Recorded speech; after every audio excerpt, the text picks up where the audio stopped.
Hello everyone. আমাদের মিষ্টি সংসারের নতুন একটি ব্লগে তোমাদের সকলকে জানাই ওয়েলকাম। শপিংয়ে যাব বলে আজকে আমিই আগে রেডি হয়ে গিয়ে নীলের জন্য ওয়েট করছি। তাই নীল আমাকে বলছে আজকে কোন দিক থেকে সূর্য উঠেছে ম্যাডাম। তারপর এই যে দেখো ক্যাব চলে এসছে, এবার আমি আর নীল ক্যাবে করে যাচ্ছি সরোজিনীনগর। তোমরা তো সবাই জানোই যে সরোজিনী মার্কেট হচ্ছে দিল্লির চিপেস্ট আর মোস্ট অ্যাফোর্ডেবল মার্কেট। দেখো বৃষ্টিতে রাস্তায় কীরকম জল জমে গেছে। কালকে সারা রাত খুব বৃষ্টি হয়েছে, তবে আজকে সকাল থেকে উঠে দেখলাম ওয়েদারটা ভালোই আছে, তাই সাহস করে বেরিয়ে পড়েছি। শপিং করতে গেলে এমনি আমার খুশি বেশি থাকে, তবে নীল যেন আজকে বেশিই খুশি। এই যে দেখো, যেই শুনেছে সবাই যে সরোজিনী যাব, একে একে ফ্যামিলি মেম্বার্সরা কল করতে লেগেছে যে আমার জন্য এটা কিনবি, আমার জন্য ওটা কিনবি। সবাই খুব এক্সাইটেড যে কখন আমি সরোজিনীনগর পৌঁছে ওদেরকে ভিডিও কল করব আর ইয়াররিংস দেখাবো, টপ দেখাবো। দিল্লিতে আসার পর আজকেই প্রথম আমি সরোজিনী যাচ্ছি, এর আগে অবশ্য যাওয়া হয়ে ওঠেনি। এই যে দেখো আমরা দ্বারকা এক্সপ্রেসওয়ে ক্রস করছি। দ্বারকা এক্সপ্রেসওয়ে দিয়ে যেতে আমার আর নীলের দুজনেরই খুব ভালো লাগে। আসলে দ্বারকা এক্সপ্রেসওয়ে থেকে চারিপাশের ভিউটা এত সুন্দর আসে যে দেখেই আমাদের দুজনের মনটা ভালো হয়ে যায়। রাস্তায় যেতে যেতে বকবক করতে করতে আমি নীলের মাথা খারাপ করে দিচ্ছি যে আজকে ওখানে গিয়ে এটা নেব, আজকে ওখানে গিয়ে সেটা নেব। তাই নীল বলছে উফ তাড়াতাড়ি পৌঁছাতে পারলে বাঁচি। এই যে ফাইনালি আমরা পৌঁছে গেছি সরোজিনীনগর। আর এসেই নীল দেখতে লেগেছে ওর জন্য বাড়িতে পরার প্যান্ট। আর এখানেই ইনি আমাকে বলছে যে ভিডিওতে ওনার দোকানটা দেখাতে আর শপ নাম্বার আর গেট নাম্বারটা জানাতে, যাতে লোকজন দেখে ওনার দোকানে শপিং করতে আসে। সেটা দেখে পাশের দোকানের দাদাটাও আমাকে ডেকে বলল যে আমার দোকানের ইয়াররিংসগুলোও একটু কাছ থেকে দেখাও। দেখো কি সুন্দর সুন্দর প্রিটি ইয়াররিংস না, আমার তো দেখে ভীষণ ভালো লাগছিল, তাও আবার অনলি 30 রুপিসে। কি যে লোভ লাগছিল ইয়াররিংসগুলো দেখে, কি বলবো তোমাদেরকে। তারপর এই যে আমি এখন দেখতে লেগেছি সোয়েট শার্ট। দেখো 100 রুপিসে কি কালারফুল সুন্দর সুন্দর সোয়েট শার্ট বিক্রি হচ্ছে। এই দেখো এত রোদের মধ্যেও ভিড় কিন্তু কিছু কম নেই। চারিপাশটায় দেখো কি সুন্দর সুন্দর কুর্তা সেট, ছেলেদের টি শার্ট বিক্রি হচ্ছে। এখন আমি চলে এসেছি 150 রুপিসে প্লাজো দেখতে। কত ফ্লোরাল কালারফুল প্লাজো বিক্রি করছে। এবার আমি খুঁজছি ল্যাম্পের দোকান, যে নিজেদের বেডরুমের জন্য একটা ল্যাম্প কিনবো বলে। দোকানটা দেখে এসেছিলাম আগে থেকে, এখন সেটাই খুঁজছি। তারপর এই কর্ড সেটটা আমার ভীষণ পছন্দ হয়েছিল, এই যে হোয়াইট কালারের সামনে, এটা তো আমি নিয়েই নিয়েছি। আর এই যে ফুসিয়া পিঙ্ক কালারের কর্ড সেটটা বার করেছি, এটাও আমার খুব প্রিটি লাগছিল, তাই এটাও নিয়ে নিয়েছি। দেখো এখানে বাচ্চাদের কি সুন্দর সুন্দর ফ্রক, শার্ট, টি শার্ট বিক্রি হচ্ছে। মেকআপ ব্যাগগুলো কিন্তু খুব অ্যাফোর্ডেবল রেটে দিচ্ছিল। তারপর এই ক্লাচার এইসবের দোকান দেখলে তো আমার পা আর এগোতেই চায় না। এখানে দেখছিলাম খুব সুন্দর সুন্দর মিডি ড্রেস বিক্রি করছিল। দেখো এখানে এক একটা মিডি ড্রেস কিন্তু অনলি 250 রুপিসে দিচ্ছে, অথচ কোয়ালিটিগুলো কিন্তু যথেষ্ট ভালো। এখানে আমি আবার দাঁড়িয়ে পড়েছি মিডি ড্রেস দেখে, আর নীলকে বলছি আমি তো কনফিউজড হয়ে যাচ্ছি, তুমি একটা চুজ করে দাও না। তারপর চলে এসেছি এইদিকে টপ দেখতে। টপগুলো দেখে আমি নিজেই কনফিউজড হয়ে গেছি যে কোনটা ছাড়ি আর কোনটা নিই, কিছুই বুঝতে পারছিলাম না। এই যে দেখো এই কাশ্মীরি টপগুলো কি সুন্দর লাগছে না দেখতে, তাও আবার অনলি 250 রুপিসে। এই শর্টসগুলোও আমার ভীষণ পছন্দ হয়েছিল, নিতেও যাচ্ছিলাম। তারপর আবার ভাবলাম এখন তো সামনে কোথাও যাওয়ার নেই, থাক এখন আর নেব না। তারপর আমি দেখতে চলে এসেছিলাম কুর্তি সেটগুলো। কুর্তা সেটগুলো এত সুন্দর লাগছিল দেখতে, তাও আবার এত অ্যাফোর্ডেবল রেটে। আর স্কার্টগুলো দেখো 200 রুপিসে কি সুন্দর সুন্দর স্কার্ট পাওয়া যাচ্ছে। সত্যি সরোজিনী আসাটা মনে হচ্ছে সার্থক হয়েছে। তারপর এই যে স্টার্ট করে দিয়েছি কিছু কিছু জিনিস শপিং করতে, একটা একটা করে কিনছি আর নীলের হাতে ধরিয়ে দিচ্ছি। 100 রুপিসে এত স্টোলের স্টক দেখে আমি ভাবছি 2টো নেব না 4টে নেব না 6টা নেব। তারপর দেখো আবার চলে এসছে একটা ইয়াররিংসের দোকানে। 30 রুপিসে কি সুন্দর সুন্দর ইয়াররিংস পাওয়া যাচ্ছে, এত সুন্দর অক্সিডাইজড ইয়াররিংস আমাদের ওদিকে 30 রুপিসে কিন্তু একদমই দেয় না। তারপর এখানে দুটো টপ চুজ করে আমি এখন কনফিউজড হয়ে গেছি যে কোন কালারটা নেব, তাই ব্ল্যাক আর হোয়াইটটা দেখিয়ে নীলকে জিজ্ঞেস করছিলাম। তারপর পৌঁছে গেছি হোম ডেকোর আইটেমসের শপে। কি সুন্দর কিউট কিউট জিনিস আছে দেখো হোম ডেকোর আইটেমসের মধ্যে। এখান থেকে আমরা কিছু জিনিস নিয়েছি।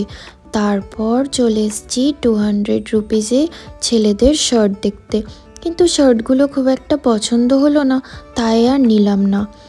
এবার স্যারের ভীষণ খিদে পেয়ে গেছে, তাই স্যার বলছে চলো কোথাও থেকে খেয়ে আসি।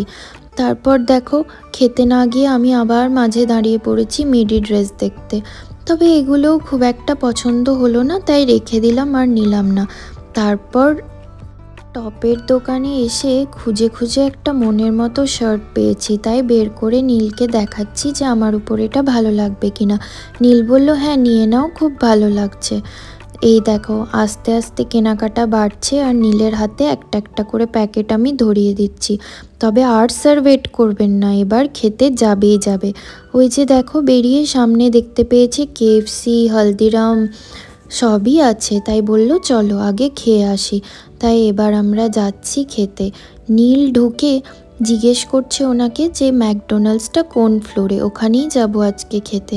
এই যে আমরা চললাম এবার খেতে, যদিও আমার খুব একটা খিদে পাইনি, আমি তো শপিং নিয়েই ব্যস্ত, কিন্তু নীল বলছে আগে খাবো তারপর কিছু। ফাইনালি খুঁজতে খুঁজতে খুঁজে পেয়েছি কোন ফ্লোরে, তাই পৌঁছে গেছি ম্যাকডোনাল্ডসে। এই যে খাবার অর্ডার দিয়ে বসে পড়েছে আর ওয়েট করছে যে কখন আসবে। কি ভিড় দেখো, সত্যি সবাই ঠিকই বলেছিল উইকেন্ডে সরোজিনী যেতে নেই, একটা দোকানও খালি নেই, এমনকি পা রাখার জায়গা নেই। নীল বেচারা অস্থির হয়ে খাবারের জন্য ওয়েট করছে, আর আমাকে দেখো জিনিসগুলোকে এভাবে ছড়িয়ে ছিটিয়ে সব নিয়ে বসে পড়েছি। অধৈর্য হয়ে বলছে কখন আসবে কখন আসবে। ফাইনালি চলে এসছে আমাদের খাবার। দুটো বার্গার নিয়েছিলাম, ফ্রেঞ্চ ফ্রাইস নিয়েছিলাম আর দুটো ফ্যান্টা নিয়েছিলাম। আমার খাওয়া দেখে এখন আমাকে হাসাচ্ছে যে কি ব্যাপার, নিজে তো বললি খিদে নেই, খাওয়ার দরকার নেই, তাহলে এখন কি হলো। তারপর আমি বললাম বারে সামনে আমার বার্গার পড়ে আছে আর আমি খাবো না, তাই কি হতে পারে। তবে আমার মনটা পড়েছিল শপিংয়ের দিকে, যে কত তাড়াতাড়ি খেয়ে আবার কত তাড়াতাড়ি মার্কেটে যাব শপিং করতে। কিন্তু ফ্রেঞ্চ ফ্রাইসগুলো আমি খুব এনজয় করে খাচ্ছিলাম, কিন্তু ওই যে বলে না মেয়েদের শপিংয়ের থেকে বেশি ইম্পর্টেন্ট আর কিছু হতে পারে না। এই যে নীলকে দেখো খুব মন দিয়ে সস বার করছে, এখন আর ওর কোনো দিকে মন নেই, কিন্তু সামনে বার্গার পড়ে আছে, ওর মন কি আর অন্যদিকে থাকে বলো। ওফ বাবা, এক একটা ফ্রেঞ্চ ফ্রাইজ এখন নীলের মুখে ঢুকছে আর নীলের আনন্দটা দ্বিগুণ হয়ে যাচ্ছে। এবার স্যার খাবেন বার্গার, বার্গারটা এই যে খুলেছে, আর এবার বার্গারের ফার্স্ট বাইটটা যাবে সস লাগিয়ে নীলের মুখে। খুশিটা একবার জাস্ট দেখো তোমরা, ওর খেয়ে আবার বলছে খুবই টেস্টি।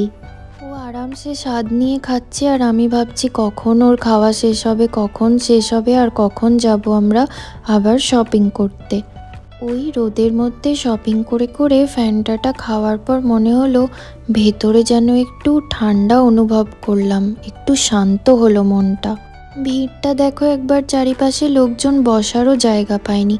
বেচারা নীল লাস্ট বাইট নিচ্ছে বার্গারের, দেখে মায়াও লাগছিল যে লাস্ট বাইট নিতে নিতে ওর মনটা কীরকম খারাপ হয়ে যাচ্ছিল, তাই দেখে মায়া হলো, ভাবলাম আমার থেকে একটু দিই। এরপর দেখো আমি মন দিয়ে ফোন কভারটা দেখছি। এই ফোন কভারটা নীল আমাকে এসেই আগে কিনে দিয়েছিল, কি সুন্দর না ফোন কভারটা। তারপর আমাদের খাওয়া কমপ্লিট করে এবার আমরা বেরিয়ে পড়েছি আবার শপিং করতে যাব। বেরিয়েই আমরা না খুঁজছি আগে যে কোথায় একটা ব্যাগ কিনবো, এত জিনিস হাতে করে নিয়ে কি ঘুরে বেড়ানো যায় বলো। তারপর ফাইনালি এই শপটা খুঁজছিলাম আর পেয়ে গেছি। ক্রকারি শপে চলে এসেছি। কি cute cute home decor items আছে দেখো, আবার সিরামিক কাপস আছে, সিরামিক প্লেটস আছে, গণেশ ঠাকুরের কি সুন্দর মূর্তি আছে দেখো। এই দোকানটায় এসে না আর যেতেই ইচ্ছা করছিল না। তারপর দেখো 5টা বেজেছে আর ভিড় বাড়তে লেগেছে, পা রাখার জায়গা নেই। আর এরই মধ্যে ব্যাগ কিনে সব জিনিসগুলোকে ভরে নীল এখন চেন লাগাবার ট্রাই করছে। কি ভিড় কি ভিড়, তোমরা শুধু একবার দেখো। উইকেন্ডে আগে জানলে বুঝতে পারলে আসতামই না, পা রাখার জায়গা নেই, জিনিস কেনা তো দূরের কথা। কি সুন্দর পিলো কভার্স আর বেডশিট পাওয়া যাচ্ছে দেখো, 550 রুপিসের সেট। তারপর প্রচণ্ড বৃষ্টি আসবে আমরা বুঝতে পেরে ভাবলাম যে বাড়ি চলে যাওয়াটাই বেটার হবে, তাই নীল এখন ক্যাব বুক করছে। আর আমি দাঁড়িয়ে দাঁড়িয়ে দেখছি যে আরও যদি টুক করে কিছু কিনে নেওয়া যায়। বলতে বলতেই এই দেখো কীরকম ঝমঝম করে বৃষ্টি চলে এসছে। আর এই বৃষ্টির মধ্যে তখন থেকে নীল দাঁড়িয়ে দাঁড়িয়ে ক্যাব করার ট্রাই করছে, বাট ক্যাবও পাওয়া যাচ্ছে না। যাই হোক ফাইনালি অনেকক্ষণ ধরে ট্রাই করার পর ক্যাব পাওয়া গেল। কি জোরে বৃষ্টি এসছে দেখো, রাস্তাঘাট একদম হঠাৎ করে ফাঁকা হয়ে গেল। ভেবেছিলাম আজকে 8টা অবধি শপিং করব আর রাত্রি 10টার আগে বাড়ি ফিরবো না, কিন্তু কি করি বলো, এত জোরে বৃষ্টি চলে এলো, তাই অগত্যা বাড়িই ফিরতে হচ্ছে। সব জিনিসপত্র নিয়ে আমি আর নীল ক্যাবে উঠে বসে পড়েছি। গাছটা ভালো লাগছে দেখো, গাছটা বেরোবার সময় একজন বিক্রি করছিলেন, ওনার কাছ থেকে নিয়ে নিলাম। দেখে খুব ভালো লাগছিল, তাই কি বৃষ্টি পড়ছে দেখো। তবে বৃষ্টিতে ক্যাবে বসে যেতে কিন্তু বেশ ভালোই লাগছে। নীলকে যেতে যেতে বলছি চলো রাস্তায় দাঁড়িয়ে 2 কাপ চা খেয়ে নিই। সেটা শুনে নীলের কি হাসি, যে কেন এবার কি হলো, আমাকে যে বলো যে আমি আধ ঘন্টা অন্তর অন্তর চা খাবো করি, তাহলে এবার নিজের কি হলো, কে বলছে এবার যে চা খাবো। দেখো রাস্তাঘাট বৃষ্টিতে পুরো ফাঁকা একদম, চারিপাশটা হার্ডলি কোনো ভেহিকেল দেখতে পাবে তোমরা রাস্তা দিয়ে। বৃষ্টিতে যেতে যেতে ভিউটা এত ভালো লাগছিল যে আমি মন দিয়ে রাস্তায় তাকিয়ে তাকিয়ে বৃষ্টি দেখছি। ভাবছি বৃষ্টিটা যদি আর কিছুক্ষণ পর আসতো তাহলে কি ভালো হতো, আরও কিছুটা শপিং করা যেত। এই দেখো সেই আগের দিন ঘুরতে এসেছিলাম অ্যাম্বিয়েন্স মল, এবার আমরা অ্যাম্বিয়েন্স মলের কাছাকাছি পৌঁছে গেছি। অ্যাম্বিয়েন্স মল থেকে বাড়ি আর খুব একটা বেশি দূরে নয়। ভাবলাম এত বৃষ্টি পড়ছে বাড়ি গেলে আর বেরোতে পারবো না, তাই রাস্তার মধ্যেই একটা মাছের বাজারে দাঁড়িয়ে টুক করে একটু মাছ কিনে নিলাম। এই যে দেখো নীলকে ওইদিকে তাকিয়ে কীরকম বসে বসে বৃষ্টি উপভোগ করছে। চলো মাছ টাছ কেনাও হয়ে গেছে আর আমরাও প্রায় ফ্ল্যাটের কাছে চলে এসেছি। এই যে এবার ফ্ল্যাটে ঢুকছি, পৌঁছে গেছি বাড়ি। এখন ওই 6টা নাগাদ বাজে, বেশ তাড়াতাড়ি পৌঁছে গেলাম। নেমে আমি আগেই এগোচ্ছি 2টো জিনিস নিয়ে হাতে, আর বাকি সব বেচারা নীলকে ধরিয়ে দিয়েছি। পৌঁছে নীলকে বলছি চলো আগে জিনিসগুলো গিয়ে দেখি। নীল বলছে দাঁড়াও একটু ধৈর্য ধরো। এসে লিফট থেকে বেরিয়ে দেখছি বৃষ্টিটা যেন আরও বেড়ে গেল, তাই নীলকে বললাম চলো তোমাকে চা আর পকোড়া খাওয়া।